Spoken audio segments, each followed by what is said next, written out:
Hey, welcome back to the home of original sports perspective from our Studios. This is your host, Jermaine Lockett. Hey, the intro is under construction. We're coming back with something pretty nice. I hope y'all like it. When I'm done with it, it's going to have just a little bit of rap on it. It's going to be a little bit shorter. Some new visuals, something along those lines. We're just mixing things up here at the Cash Rider Report. This is your Cash Rider Raven. Hey, make sure you do me a favor, hit that like button, hit that subscribe, and smack that bell so you know what is going down. I got a couple minutes before I go to work, so I'm going to make this as quick as I can possibly make it and decent content as well. As far as what I've been up to lately, I've been looking at across the way. I've been peeking over the wall at the other purple team that we played this week. It is the Vikings. And I wanted to take a look at other podcasts just to see what was going on with them. And there was a really interesting podcast called The Purple Daily. They have a really good podcast, about 17,000 subscribers, about 3 different guys on there, and they have some interesting predictions for this week. And I love what they do and some of the things that they do on their show. I'm going to end up bringing over here, something called an accountability tracker. So they make predictions, but they also follow up on those predictions and admit to being wrong or take the credit for being right. So I really am interested in bringing that over here to Ravens Nation or over here to the flock. So one of the predictions that they made, I know y'all were interested in some of those predictions. Here's one right here. It said, Purple Daily predicts the Vikings will put up no less than 27 points versus the Ravens. 27 points, folks. Now, at first I was like, man, this is totally biased. There's a bunch of homers. And then I kept thinking about it. I'm like, you know what? Baltimore's got one of the worst pass defenses in the league right now.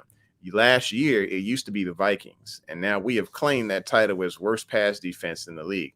Could it have been because Jamar Chase messed around and made our guy Marlo give up the cookies and the Ravens couldn't tackle? Yes, there was a problem there.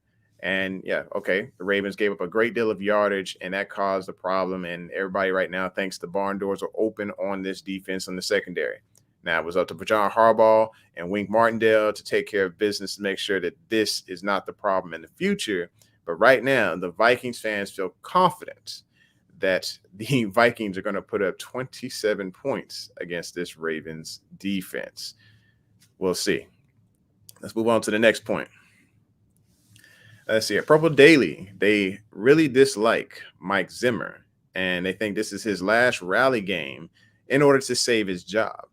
Now, I'm not really sure what's going on within that organization, but after listening to this awesome podcast, it was pretty fun. It was about 41 minutes long. They really have a hatred there for Mike Zimmer and everything he has to offer as a coach. They're just not a big fan. They're not going to blame the offense coordinator, the little young Kubiak, even though that's his first time being there in that position as an offensive coordinator. I mean, it looks like the obvious solution right there is get rid of that offense coordinator and hire another one. But I don't think they're looking at it that way. But they think that beating the Ravens will be Zimmer's rally cry to get this team either motivated or it'll just be like Evan Flo that just pretty much says, hey, we beat the Ravens. Now we're just going back to trash. We did exactly what we need to do. So everybody's counting the Ravens out, according to them. Counting the Vikings out, according to them. So, it is what it is. Baltimore's got to show up. They got to do their thing. So here we go. As far as I think, I don't know. I think it's one of those trap games. It is against another NFC North opponent that is expected to lose big, but they got too much firepower to just look past. But Baltimore is coming off a bye week, and John Harbaugh has a good record off of the bye week because he pulls his belt off and gets to everybody, gives them all the business, and then has them come back to work with the full-on lunch pail and hard hat, and they get down to business. Moving on. All right. The Purple Daily, they think Kirk Cousins will throw over 300 yards Sunday. Just going back to that first punchline. It is true that Baltimore has a bad secondary right now. They're giving up the cookies every game. I mean, you got Carson Wentz throwing for over 400. You got Derek Carr throwing for over 400. Heck, people coming off the bench getting yards like crazy against this secondary. I'm hoping that they're doing something behind the scenes to make sure they sure that up. And I think with my predictions, I believe that they have done something a little better to fix all that. All right. Let's see. I got a couple of minutes left here. I'm going to go into some other quick hitters from Purple Daily. Lamar Jackson throws/runs for over 330 yards total offense. Okay. Okay, I see you. They see exactly what type of weapon that Lamar Jackson is. They also know that they have a middling defense and a ton of injuries, namely to Peterson. They have a few line injuries over there in Minnesota. It could be a problem. And Lamar could definitely be a problem. However, this is also a team that is like top of the league in sacks. They get the pressure, they get there. So Baltimore may be in some trouble if they don't learn how to protect their quarterback. Let's move forward here. Outside of himself, it says, this is something from last week. PD, here we go. Justin Jefferson, they're saying that he's going to score 100 yards and 1 touchdown. Oh, so this contradicts what I have as far as my predictions. And I say PD, I'm talking about that Purple Daily podcast I was listening to. Well, I don't think Justin Jefferson is going to go over 100 yards. Yeah, he might get the TD, but he's not going over 100 yards because the Ravens, they focused during the bye week on how to tackle, on how to cover properly. You know, Marlo said, hey, going back to the lab and figure out how he can be the best again. You know, his teammates have full confidence in him. They said he is the best corner in the league. I am a believer of that as well. All right. So here are my predictions. So the Ravens, we have to go running back. We have a running back go over 75 yards in rushing. Actually, a running back not named Lamar. Not named Lamar. Let me make sure I clear that up. Ravens will have a running back that will go over 75 yards, not named Lamar. And the reason I say that is because they recognize where the weakness is. When you look at all of those weeks, you see exactly who's the running back you should run with. And I'm hoping his last name is Williams. And I'm hoping that they see Devontae Freeman as a good third down back and maybe a goal line back having Murray in there. But honestly, I don't think Bell fits this situation. And maybe they find a way to fit him in there. Maybe they recognize that he should go on to other pastures. But I just don't think Le'Veon Bell is a fit for these Baltimore Ravens here. Let's see, what else we have? Prediction number 2, Bateman. Man, my guy, Batman does this thing and gets his first tutty on Sunday.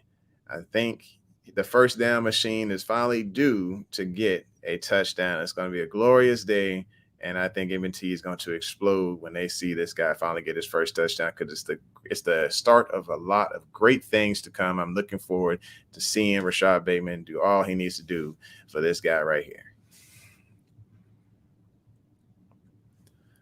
All right, here we are. Prediction number 3, the tackling gets significantly better. Like I said, they've been working. I'm pretty sure they've been tackling people in the dining facility and everything. And sitting here just throwing balls random places and just jumping all over people. I'm guessing that's what's going down. I mean, you have to look at, hey, they had an issue. They saw that it was a major problem and they needed to address it. They definitely needed to address the tackling thing. It was a huge problem. What you want me to say?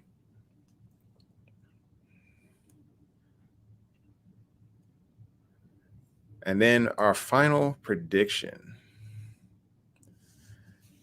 If Marlo locks down his opponent, Jefferson or Thielen.